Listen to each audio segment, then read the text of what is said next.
제가 2000년도에 하나님의 부르심을 받고 2001년도에 신학교에 입학을 했습니다. 그리고 나서 20여 년이 지나서 동막교회에서 안수를 받게 되어서 담임 목사님과 동막교회 모든 성도분들께 이 자리를 빌어서 다시 한번 감사의 말씀을 드립니다. 주신 은혜 평생 잊지 않고 생명을 다해서 복음을 전하는 신실한 종이 될 수 있도록 생각날 때마다 기도 많이 해주시면 좋을 것 같습니다. 그리고 한 가지 기쁜 소식을 이제 나누고 싶은데, 어제 집에 가서 저녁을 이렇게 어머니랑 먹으려고 하는데 어머니께서 요즘 교회는 성경책을 안 가지고 와도 되지? 라고 여쭤보시는 겁니다. 그래서 제가 왜요? 교회 가시게요? 라고 했더니 이제 다시 교회 다녀보려고 라고 말씀하시면서, 그동안에 몇 번이고 제가 교회를 다시 다니라고 말씀을 하셨는데 임직식 때 그 아들 목사 가운을 입혀주시면서 뭔가 큰 결심을 하셨는지 교회도 다시 다니게 되셨습니다. 그래서 저를 목사로 만들어주시고 저희 어머니 다시 교회 다닐 수 있게 해주신 동막교회 모든 성도분들께 다시 한번 감사드리고 기쁜 소식을 전해드립니다. 감사합니다. 창세기 17장 1절 말씀입니다. 아브라함이 99세 때에 여호와께서 아브라함에게 나타나서 그에게 이르시되 나는 전능한 하나님이라 너는 내 앞에서 행하여 완전하라고 말씀하셨습니다. 아브라함이 99세 때에 하나님께서 아브라함에게 나타나셔서 말씀하시길 나는 전능한 하나님이라고 말씀하셨습니다. 그가 하나님의 말씀, 너는 너의 고향과 친척과 아버지의 집을 떠나 내가 내게 보여줄 땅으로 가라는 말씀을 듣고 떠난 때가 그의 나이 75세였습니다. 하나님께서 처음부터 나는 전능한 하나님이다 라고 말씀하시면서 모세에게 그러하셨던 것처럼 갑자기 불타는 떨기나무 같은 곳에서 아브라함을 부르시고는 아브라함이 가지고 있던 지팡이를 뱀으로 바꾸는 기적을 보이시거나 아브라함의 손에 나병이 들었다가 낫게도 하시는 등의 놀라운 능력을 먼저 보여주지 않으셨습니다. 아브라함이 처음 하나님을 만났을 때 하나님은 단지 떠나라는 말씀만 하셨지 하나님이 어떠한 분이신지는 그때에 잘 알려주지 않으셨습니다. 하나님께서 아브라함에게 나는 전능한 하나님이라고 말씀하신 때는 그로부터 24년의 세월이 흐른 그의 나이 99세였습니다. 왜 하나님께서 75세의 아브라함이 아니라 99세의 아브라함에게 나는 전능한 하나님이라고 말씀하셨는지를 우리가 한번 질문해 볼 수 있을 것 같습니다. 75세의 아브라함은 아직은 건강한 아브라함이었을 것입니다. 아직은 그의 혈기와 신체적인 능력과 정신적인 자세가 굳건했을 나이였을 것입니다. 무엇보다 그는 여전히 자녀를 낳을 수 있는 건강한 때였을 것입니다.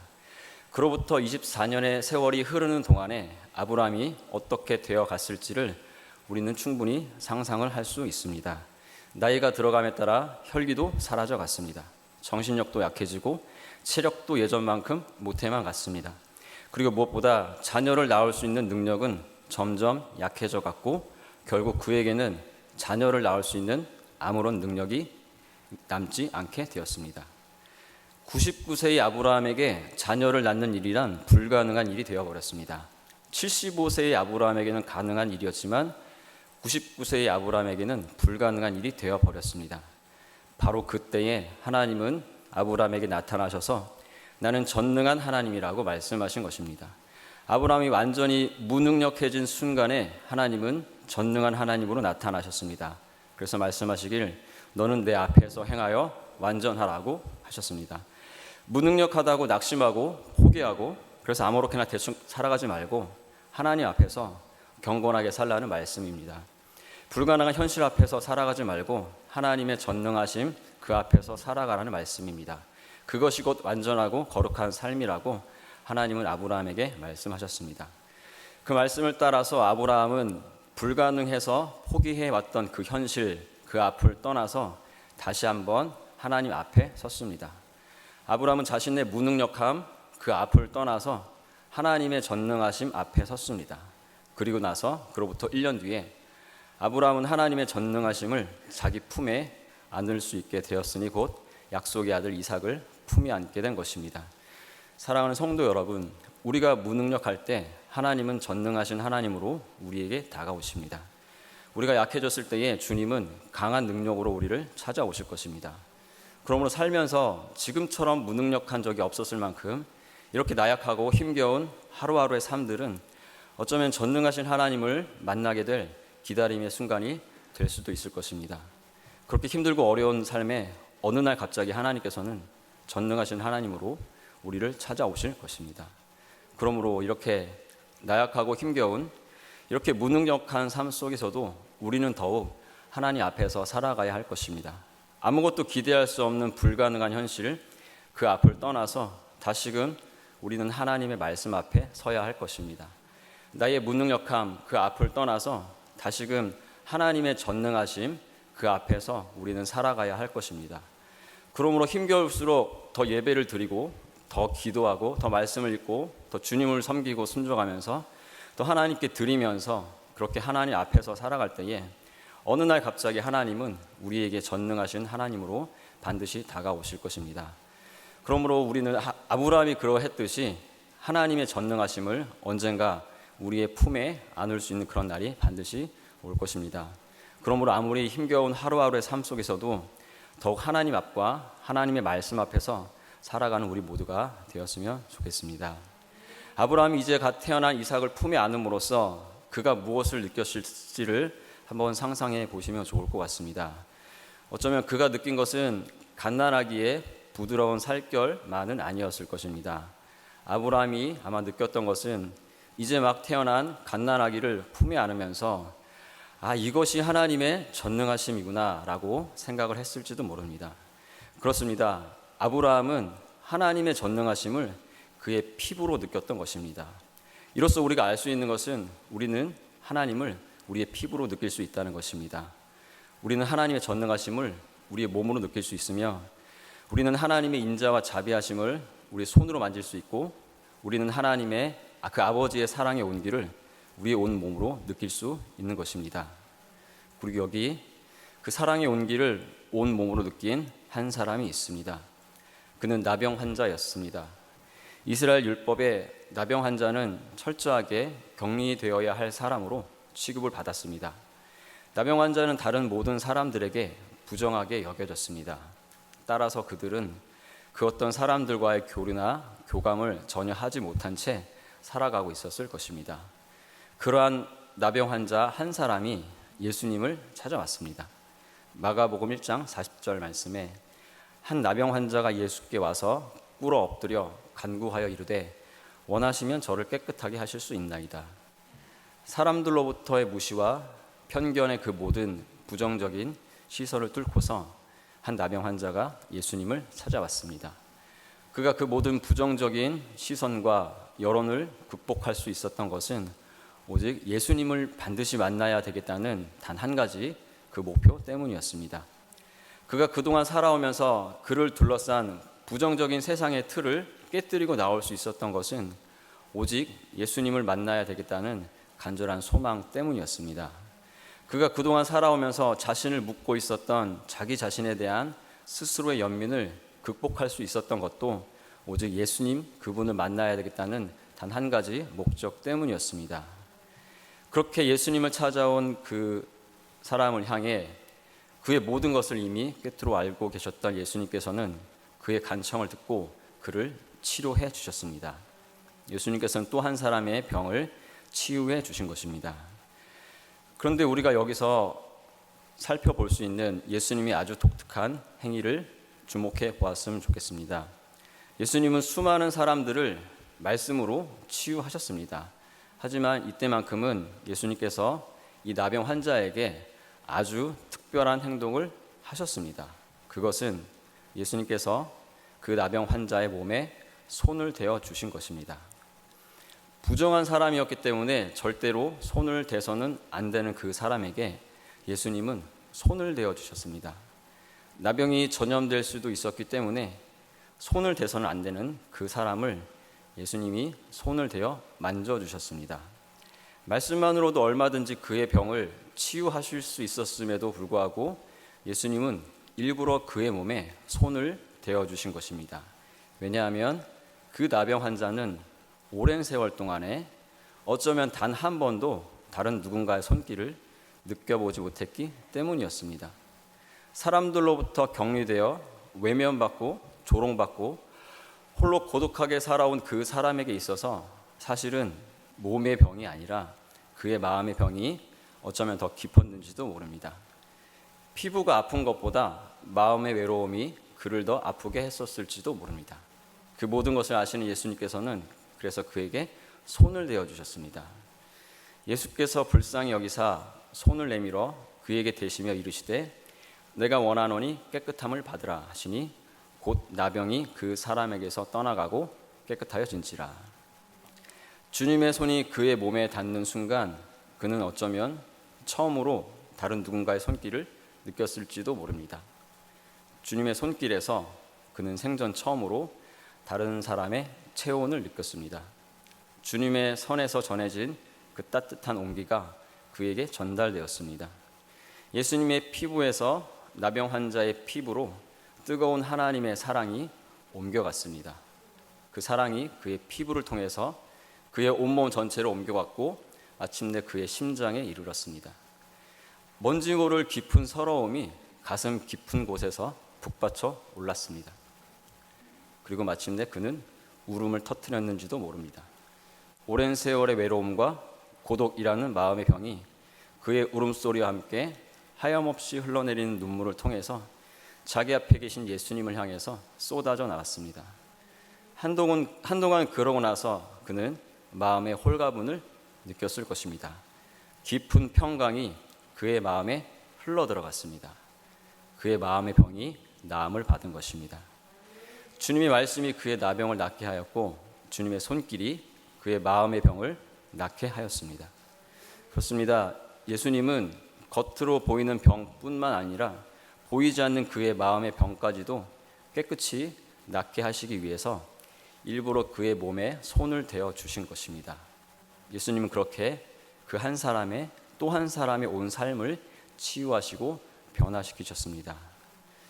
그리고 그러한 예수님은 어제나 오늘이나 영원토록 동일하신 분이십니다.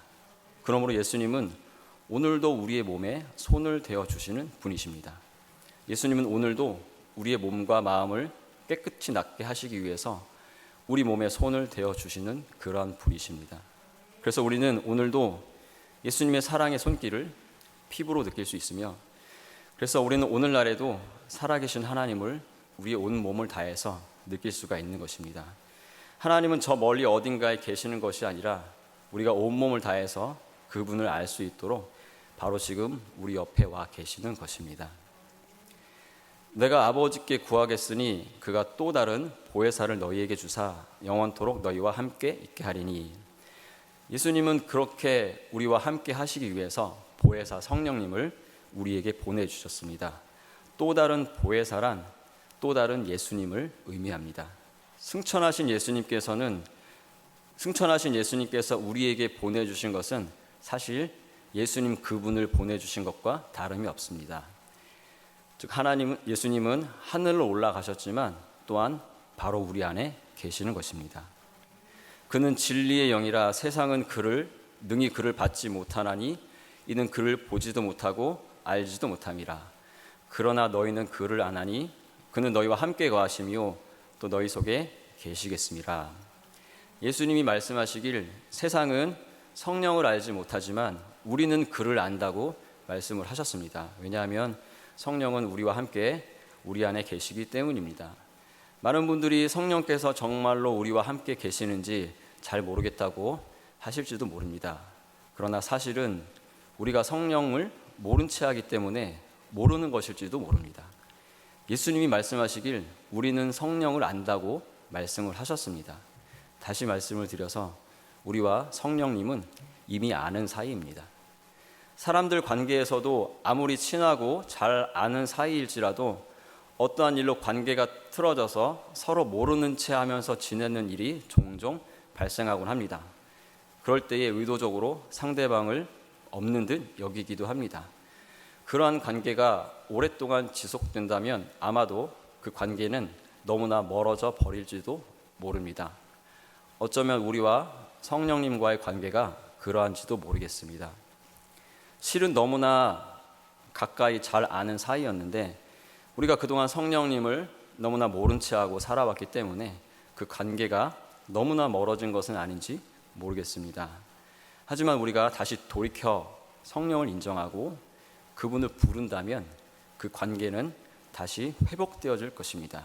왜냐하면 성령께서는 항상 우리를 부르고 계시기 때문입니다. 내가 너희를 고아와 같이 버려두지 아니하고 너희에게로 오리라. 예수님께서는 우리를 고아처럼 버려두지 않으시겠다고 말씀하셨습니다. 고아는 부모가 없는 아이입니다.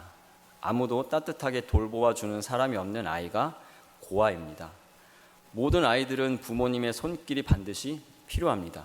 아이들은 엄마의 손길에 의해서 살아가고 아이들은 아빠의 손길에 의해서 자라갑니다. 엄마가 먹여주고 씻겨주고 옷을 입혀주고 아빠가 안아주고 함께 놀아주고 하는 등 아이들은 부모님의 손길이 있어야지만 살 수가 있는 것입니다. 그러나 고아는 그러한 부모님의 손길을 받지 못하는 아이입니다. 예수님은 우리를 고아처럼 버려두지 않으시겠다고 말씀하셨습니다. 그것은 아이들이 부모님의 손길에 의해서 돌봄을 받아 살아가는 것처럼 우리를 또한 하나님의 손길에 의해서 돌보시겠다는 말씀입니다. 그것은 또한 우리가 고아처럼 돌봄을 받지 못한 채 살아가는 것이 결코 하나님의 뜻이 아님을 뜻하는 것입니다. 주님은 우리가 스스로 알아서 생존해 갈 수 없다는 것을 너무나 잘 아십니다. 주님은 고아가 된 아이들처럼 우리가 스스로 알아서 이 치열한 삶을 헤쳐나가는 것이 아니라 우리는 반드시 누군가의 따뜻한 돌봄을 받는 가운데에서 살아가야 한다는 것을 너무나 잘 알고 계십니다. 그래서 예수님은 우리를 고아와 같이 버려두지 않겠다고 말씀하신 것입니다. 그렇게 우리를 버려두지 않고 돌보아 주시기 위해서 예수님은 성령으로 우리와 함께 계십니다. 사랑하는 성도 여러분, 하나님은 여러분이 혼자서 그 모든 삶의 짐을 짊어지고 살아가는 것을 결코 원하시지 않습니다. 그것은 고아와 같이 버려진 아이들의 삶과 다를 바 없기 때문입니다. 우리 모두의 삶은 돌봄을 받는 삶이어야 합니다. 우리 모두는 반드시 누군가의 돌봄을 받아야 합니다. 그것은 어린이나 어른이나 다 해당됩니다. 아이들도 엄마도 아빠도 할아버지도 할머니도 우리가 어떻게 불리던 우리 모두는 누군가의 돌봄을 받아야만 살 수가 있습니다. 하나님은 우리를 그렇게 돌보아 주시기 위해서 보혜사 성령님을 보내주셨습니다. 그렇게 우리를 따뜻하고 세심하게 돌보아 주시는 그분이 바로 또 다른 보혜사 성령이십니다. 이제 우리가 다시금 성령을 부르고 성령과의 관계를 회복하여 그 본래 서로 알고 있었던 그 관계가 다시금 더 깊어진다면 우리는 하나님의 그 모든 것들, 하나님의 전능하심, 하나님의 사랑과 자비와 긍휼, 그 모든 하나님의 능력을 아브라함이 그러했던 것처럼 우리가 품에 안을 수 있는 날이 반드시 올 것입니다. 우리가 다시금 성령님을 근심시키지 않고 소멸하지 않고 성령과 함께 동행하는 삶을 살아간다면 나병 환자가 그러했듯이 예수님의 사랑의 손길 안에서 우리의 영육간의 치유와 회복과 더불어 깊은 평강의 삶을 이어나갈 수 있을 것입니다. 왜냐하면 성령이 곧 하나님의 손길이고 숨결이고 능력이고 생명이기 때문입니다. 지금 이 시간이 우리와 성령과의 관계가 회복되어 하나님의 전능하신 능력과 예수님의 사랑의 손길을 누리고 보혜사 성령님의 돌보심 안에서 다시금 우리의 몸과 마음이 깨끗이 낫고 삶의 모든 문제가 해결되고 내게 주신 약속의 말씀들이 모두 이루어지는 귀한 계기가 되시길 예수님의 이름으로 축복합니다. 함께 기도하시겠습니다. 살아계신 하나님, 예수님 말씀하시길 우리는 성령님을 이미 안다고 말씀하셨습니다. 그 성령님 우리가 다시 한번 부릅니다. 이 시간 우리 가까이 계시는 그분을 더 알 수 있도록 도와주시고 이 시간 이후로 성령님과 가까이 동행할 때에 하나님의 전능하신 손길과 그 사랑의 아버지의 그 숨결을 우리가 느낄 수 있도록 우리를 축복하여 주시고 우리를 인도하여 주시옵소서. 모든 것 주께 맡겨드리고 예수님 이름으로 기도합니다. 아멘.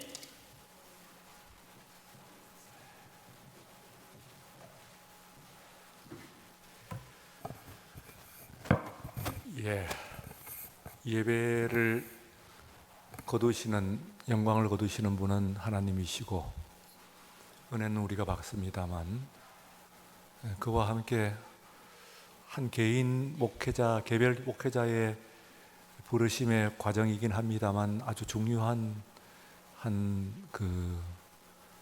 순간을 우리가 같이 했습니다. 한번 돌이켜 본인도 말씀을 하셨습니다만 2000년도에 신학도가 되어서 오늘 이제 지난주 목요일 안수를 받았는데 만 22년 걸렸습니다. 함께 입학을 했던 사람들 중에 거의 대부분은 다 목사가 되었고 아직 남은 사람이 있냐 그랬더니 2사람인가 남았습니다. 뭐 그런 얘기를. 앞서서 빨리 가는 사람들은 아마 담임 목사가 되기 시작하는 연령대 아닌가 그런 생각이 됩니다. 하나님의 특별한 연단이 있었으니까 그만큼 또 특별한 인도하심이 앞으로도 있을 것이다 그렇게 생각을 합니다. 저는 학교에서 또 가르치고 또 지금까지 기른 사람이 되어서 각별한 그런 개인적인 정서를 가지고 있습니다. 하나님께서 크게 그만큼 오래 연단시키신 만큼 잘 쓰기를 바라고 나이가 많이 들었습니다만 그럼에도 불구하고 첫 설교니까 얼마나 떨릴까요? 오늘 설교를 여러분들 이거 감당하는 것이 결코 쉬운 일이 아니었을 겁니다. 정식 예배로 드리는 첫 설교 말씀이었습니다. 그 사실을 생각해 보니까 은혜롭죠. 은혜롭습니다. 우리 교회를 거쳐가는 많은 교육자들이 다른 교회로 또 가든지 혹은 진로가 잘 되어 나가면 그만큼 교회는 목회자뿐만 아니라 성도의 어머니라 그랬습니다. 성도의 어머니라고 그랬으니까 목회자의 또 어머니죠. 그러니까 이런 경우는 목회자가 되어서 목사가 되어서 여러분들에게 설교를 했습니다만 또한 교우 되시는 여러분들이 교회의 어머니 되는 교회로 한 사람으로서 또 위하여서 기도해 주시고 그리고 또한 잘 인도해 주셔야 교회는 교회를 지도할 귀한 사역자들을 잘 만들어 가지고 쓰기도 하고 보내기도 하고 그렇습니다. 그것을 우리가 잘 할 수 있도록 그렇게 힘을 다하시고 그리고 축복해 주시기를 바랍니다. 11조를 무명으로 드리셨는데요. 무명입니다. 이름과 액수를 밝히지 않고 11조 이렇게 드렸습니다. 11조는 너무나 당연한 헌금이죠. 한국교회를 지금까지 지탱해온 두 기둥, 야긴과 보아스 예루살렘 교회를 성전을 지탱했던 야긴과 보아스 두 기둥이 있었다고 한다면 바로 이 11조와 주일성수라고 하는 두 개의 기둥이 있어서 그나마 한국교회를 지금까지 지탱해 왔습니다.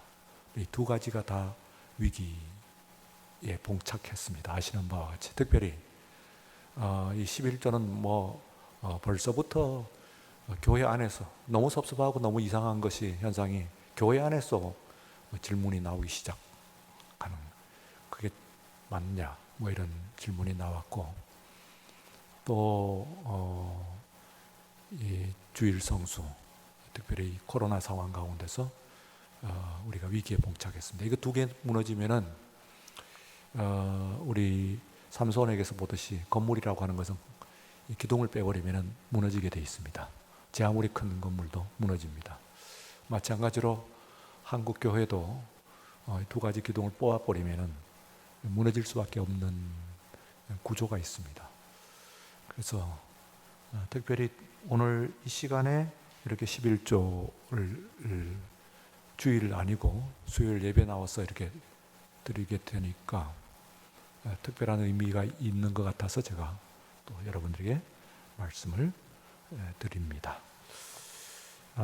자, 우리 이제 함께 한 2분간만 목회자를 두렵고 떨리는 마음으로 이제 사역을 시작하는 목회자를 축복을 하고 함께 그를 위해서 기도하고 제가 마무리하고 그리고 축도하겠습니다.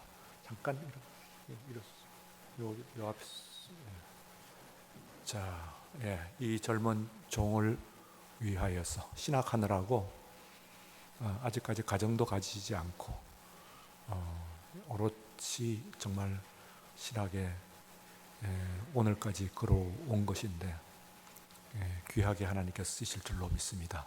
우리 1분만 이를 위해서 함께 오형록 목사님 기도합니다. 우리 하나님 아버지께서 정말 사랑하시고 주께서 만세 이전부터 교회에 계셔서 그를 부르시고 선지동산에서 훈련시키시고 교회를 통해서 또한 연단시키시며 오늘 이르게 하셨으니 주의 뜻을 이루어 주옵소서. 그가 귀하고 쓰임받는 사역자가 될 수 있도록 주님 축복하여 주시고 오늘 이 시간 주의 성도들이 그를 축복하며 교회로서 교회가 어머니 된 교회의 일원으로서 그를 감싸 안을 때 앞으로 나가는 발등에 등불이 되게 하시고 큰 힘이 될 수 있도록 좀 축복하여 주시옵소서. 사랑 많으신 우리 하나님 아버지, 주의 종 오형록 목사가 오늘 이 시간 이 간 위에 섰습니다. 목사가 되어서 첫 설교를 했습니다.